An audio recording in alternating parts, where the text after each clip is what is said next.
Thank you all for being here. I know that you might think of us as the warm-up act for Mike Bloomberg and Recondo, but I assure you they are not going to be discussing delicious snacks like Cheetos as we are on the stage tonight.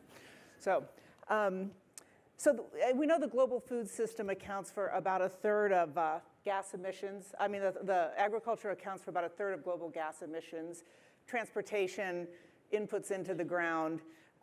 We're here to talk a little bit about regenerative agriculture, which I think is getting bandied about in a way that organic and natural did in the consumer marketplace, but it has some very specific meanings, and I think holds out hope for some really significant change in the agriculture sector. But first of all, let's talk about what regenerative agriculture is. Maybe a little tutorial. How many people here really feel like they have a good handle on this term? Well, you're all climate people, but for the 10 of you who don't, and the people at home. But why don't we start? If I was coming to you, tell me what regenerative ag is. To me, it's simple. It's farming with nature.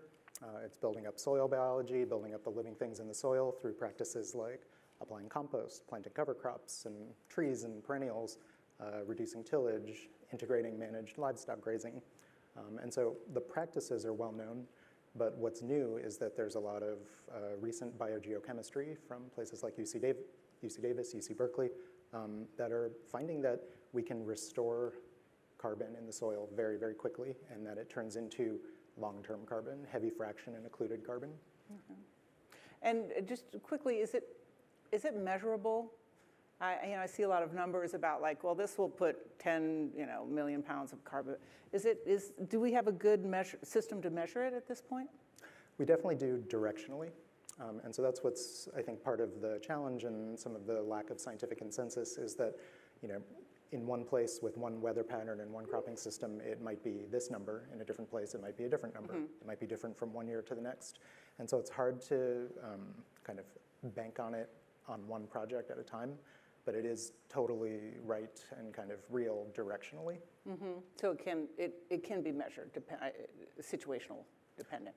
Yeah, it can absolutely be measured, and then according to experts like Project Drawdown, it could be, it could remove 489 billion tons of carbon from the atmosphere. So really, really world-saving potential.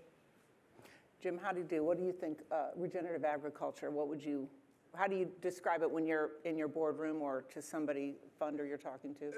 I think Anthony described it very, very well. The only thing I would add, it's a set of practices that in many cases farmers used to do. And as industrial agriculture took over, in many cases those were forgotten or no longer practiced. But I think Anthony described them very well. And the real challenge is we're now working with farmers around the world to go back, in some cases, to these practices, right? There's a set of things that they need. They need financial support. Because sometimes these practices, especially in a transition, may incur additional cost and or risk. And perceived risk is as important as real risk, because we know that 3, 4, 5 years out, they're going to be more profitable, more resilient, and that's really important for a food company like PepsiCo. But during that, farmers are business people. They get one shot a year in most cases to actually make a living. So we got to help them financially. We also have to help them technically. We've got 170 plus agronomists around the world who work with farmers, and also a set of demonstration farms, because farmers learn best from farmers. They don't trust the three of us. They trust farmers who are in their neighborhood. And then there's also an element of cultural support, because they may be the only ones or one of the few that are practicing these new things. But I think the definition Anthony said is exactly right. The benefits are clear. It can be measured. Now it's how do we make the transition really happen at scale? And just talk to us a little bit about how much land we're talking about that is under the control of PepsiCo in the world. Yeah, well, PepsiCo, most people think of us as a beverage company, and of course we are. We're actually even a bigger food company. So we're about 57% food, brands like Cheetos, as you mentioned, but also Quaker Oats, and a whole set of, Lay's, and a whole set of brands that hopefully people in the audience know and love. But we, in a given year, between the food portfolio, but also the beverage portfolio, we touch about 7 million acres with our farmers. And what we've said is by 2030, because again, we're really talking system change, by 2030, we want to have regenerative practices working with the farmers who farm that land on 7 million acres. So basically our footprint. And to do that, it's the things I was mentioning, financial, cultural, and technical support. How far along are you? So what percentage? we've been working in agriculture, as you might imagine, for many, many years. But the last couple, we set the explicit goals. So 2021, we were at about 345,000 acres, which was the first year we measured it in this way. Last year, 2022, we were at 900,000 acres, so almost 3 times as much. And we're continuing to grow that number as we progress. So we're getting there. It is one of these things that, because it's system change, you make progress at the beginning, and you really accelerate the progress as we find more partners, as we find more people to work with. I mean, Anthony and I didn't know each other until this event. This event. See, the Times gets results. Is a magnet. People together. It's good. So we're making progress, and we're excited to continue to make progress with more and more partners. When you talk about the acres that you've converted, is it just maybe they're running some cover crops on fields, or is it more meaningful agriculture in those numbers? Yeah, not to get too technical, we have 2 types of acreage that we track. One is engaged, meaning they've started on the journey, and regenerative acres, the ones that I mentioned, are ones where you can, to Anthony's point, you really see the results. The results can be measured either or both in terms of reductions, so the reduction of, for example, fertilizer, which is going to reduce their greenhouse gas, and also removals, starting to sequester carbon into the soil. So we look at both, but the regenerative acres are the ones that really matter, because that means they've reached a point where you can really see impact. I see. And I want to talk to you more about the sort of other side of this coin, of the big corporate coin. But can you maybe just give us one example of a farmer or an operation where somebody didn't want to take the risk, and what you had to do to convince them? Is there, an oat farm or something? Or is there just one practical example you can give people? Sure. I was on a farm in Nebraska not very long ago, about a month ago, and talking with farmers who are skeptical. And I like to talk to farmers that are skeptical, because then I learn something, right? So why is it? And in this case, roll back a couple years earlier, it was generational. This is the way my grandfather farmed. This is the way my father farmed. This feels risky, even though I know that it's better. It is going to cost me money, so we have a program where we cost share with them. We pay them to implement certain practices on a portion of their land. They then saw the results, and also saw a demonstration farm with one of their neighbors, and started to believe, and then propagated from there. So it's that financial, let us help you as you go through that. It's technical, making sure that you know what to expect, what to do. And then again, go talk to your farmer buddy who's doing it and seeing the results. And I was with a farmer not too long ago in Iowa who had adopted these practices. He said the best thing is when there's a severe weather event, which I of course wouldn't wish on anyone. My field is still standing. Yeah. And my neighbor's has blown over. Gone, yeah. And I get a whole lot of people coming talking to me when that happens. Right, and that's the biggest thing, because it is the farmer to farmer. That's the whole way it changes. Absolutely. All right, so this is a big corporate move, right? We're just, giving money, big changes on that. You think there's a sort of a silver bullet and a little bit different way to go about this change? Tell us a little bit about that. Yeah, and I feel like I almost need to give a little context for, why is this guy who co-founded a Chinese restaurant up here telling us, solutions? It was a very good Chinese restaurant, though. Well, thanks. But in 2015, my wife and I started championing regenerative agriculture. We first learned about it, almost like went all in, kind of realizing that this was like a paradigm shift, like renewable energy. And, at the restaurant, we were showcasing these world-saving ingredients, but of course, there was no supply. And even after a few years, it started to become clear, like, how many orders of beef tartare or whatever could I serve before it would start changing how beef was grown? And so in 2019, I started focusing full-time on this nonprofit work, and we now have collaborations with like the California Department of Food and Ag, the Colorado Department of Ag, City and County of Boulder, San Francisco. And so what we're doing is two things. One is a pathway that I'm going to refer to as table to farm. And so just the ability for a few cents, any money at all, $1, to go directly to get the next practice onto the next acre. So changing how food is grown instead of just making different choices. So that may sound simple, but it's complicated. We work with a lot of local experts, the kind of technical assistance Jim is referring to. And so that's the pathway. And then the silver bullet, to me, for governments and corporations to go even faster is opt-out collective action. So that probably sounds like nothing in meaningless words. But if you think about things like renewable energy, a city like San Diego has committed to 100% renewable energy. So San Diego didn't tax people. You can't pass a tax. Governments can't solve climate because nobody will vote for the tax. This is an opt-out program. I'll oversimplify the rates, but let's say it's like an extra $1 per month on the energy bill. Almost nobody opts out. Now, all of a sudden, millions of dollars is flowing to shift to renewable energy. And so our proposal is like, let's just do that for agriculture. Let's change how food is grown. Let's get $1 per month on the trash bill. Let's get 1% from restaurants, businesses. And then for corporate America, what's amazing is that, there's a tendency to kind of like blame corporate America. Oh, they're greedy, this and that. It's part of corporate law. Like Jim probably would want to send $1 billion a year to regenerative ag if he could. If he did, the shareholders would sue. So he can't.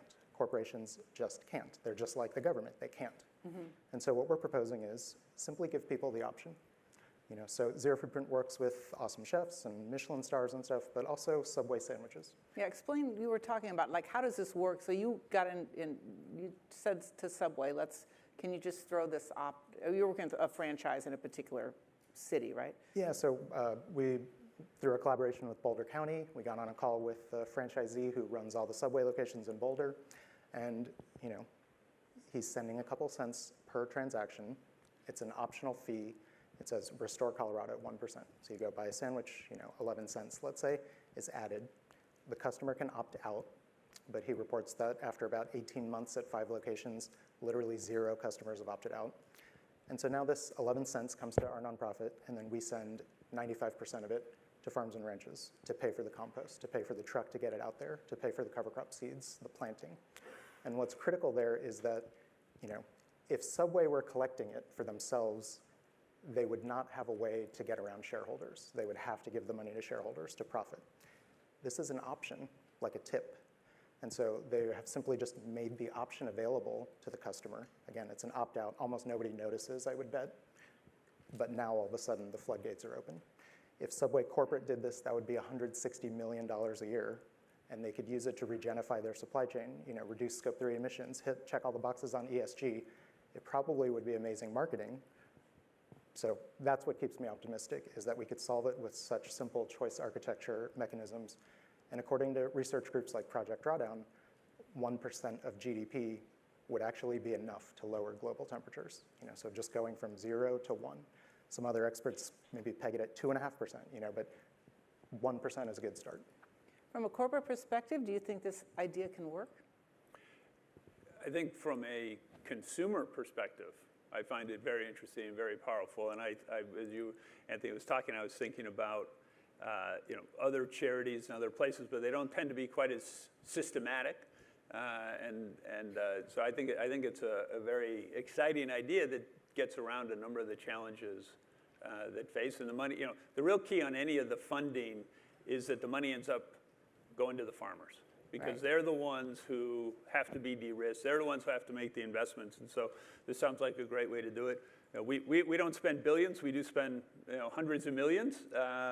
But because for us it's so essential, because we don't have crops, we don't have a business. But I think, again, there are a lot of ways to do it. And honestly, I think it's going to take all of them. I think it's going to take all of them, because we're really talking about changing a system around the world that has been established over the last, depending where you are, 50 to 100 years. So it does take a lot of money. Now, nice thing about agriculture, Andy's point, it tends to be a lot cheaper than most of the other alternatives. So, you know, it's 25%, 24%, as you said, of land use emissions are in agriculture and the related systems. Somewhere between 2 and 4% of climate mitigation, of climate funding is going into agriculture. So however the money gets there, we need more money. Right, right. I think it makes a lot of sense. Just, I think, oh, here we have some people coming. I'm going to ask this quick question. Okay, Vinay from Slack. The problem the world faces is hunger. Mechanized farming was aimed at larger food production to sustain the growing population. Is going back to regenerative practices scalable? Will it sustain a world population which is growing faster than food? So can we grow enough food regeneratively? Absolutely. Yep. So it's way more productive, first of all. Two yes votes. Yeah, something like 70% of the world's food, or, population is fed by smallholder farms performing, agroecological practices. But then I think there's sort of this mistake in the food system and society to think about it like, oh, the precious, regenerative organic product or this or that. And I think what we need to start doing is separating production and consumption. And so we can change the land management even in the industrialized conventional food system. Right. It would be healthier, it would be, climate beneficial, all these things, even if it ends up in the Cheetos, that's okay. And the only thing I would agree totally. It ends up in the Cheetos, not Right. even. And yes, thank you. Sorry, yes. Thank you. I know that's what he meant. The other thing is that as climate change occurs, right, the risk of not doing something is going to only increase, right? So we will increase the resiliency of farmers, which will reduce the amount of loss that occurs. Also, in many places, and there's very good data on this, the yield is the same or higher after they get through a relatively brief transition period. So I think that it's a fallacy to say that there's going to be a big ongoing yield drag, and in fact, I think there's evidence that And points waste to the contrary. reduction. I mean, I think there are just lots of places that the system is we're already losing a lot of food that we can bring back in. So, organics. People have some sense of what organics are. There's some federal rules that went in and talked about it needed to be about the soil and needed to be about soil health. I think in 2007 or whatever, the organic rules were finally in. Now, I don't think people who originally thought about organics would think that the, almonds that are coming from organic, labeled as organic from China is really maybe what they had in mind, right? But now we are the system. Regenerative agriculture doesn't have regulation in that way. So from a consumer standpoint, people maybe know to buy local, they maybe want to buy organic. Will there come a time when regenerative, it will be a label on food or in restaurants, like instead of like we know the farmer, now we're regenerative? Will that be a sell point on menus and on packages of Lay's? You want to take restaurants and I'll take packaged? Be fun to switch, but I think probably to stick with our expertise area, yeah. Well, I mean, we were doing that, as far back as 2015 before people even understood the term. And I think that it ends up being kind of like a purity contest, but is it really regenerative enough? And then you get into this trap of like, well, how much could you charge? How regenerative could it be? How much would be enough to change the system? And so I always am thinking about it not in terms of like the end product and the label and the ingredient, but just can we get the money to the next practice on the next acre? Can we regenerate? I see. Consumers more and more clearly want to purchase with purpose and have their dollars do something good, what they perceive as good. 65% is a commonly cited number. I think the challenge is, what does that mean, and how do you connect something like regenerative to the average consumer, especially in some of our categories? Right. Lay's is probably the biggest food brand in the world, and the way we've found in many geographies is we connect the consumer with the fact that it's grown locally and with the farmers who are actually growing it. So in the US, we have a campaign called Golden Grown Here, and we tell people where they're actually grown. There's a QR code. You can go, you can meet. We have about 100 large farmers in the U.S. who grow potatoes. You can go meet those farmers. You can talk, learn about them. So I think it's how do you communicate to consumers in a way that will be meaningful to them and that they can understand so that they can make that decision they want.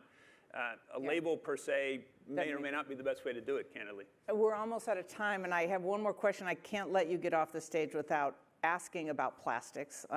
Your company is one of the largest generators of plastic, and I think you pledged to use 5% less in 2021 than you did in 2020, but you actually use like 5% more. And we have a reader here, from the room, Alan. How does Pepsi justify talking about sustainability when so little plastic gets recycled? What up with the plastic, friend? What are we going to do? Regenerative agriculture really important. Plastic waste, very, very important as well. And you're right, we've made very clear commitments. We report on them annually. We have a goal by 2025 to have virgin plastic down 5%, not 2021, but nonetheless. Last year, what we achieved didn't meet our desires or expectations. We had a lot of business growth, more than we expected, which is good, but is also a challenge.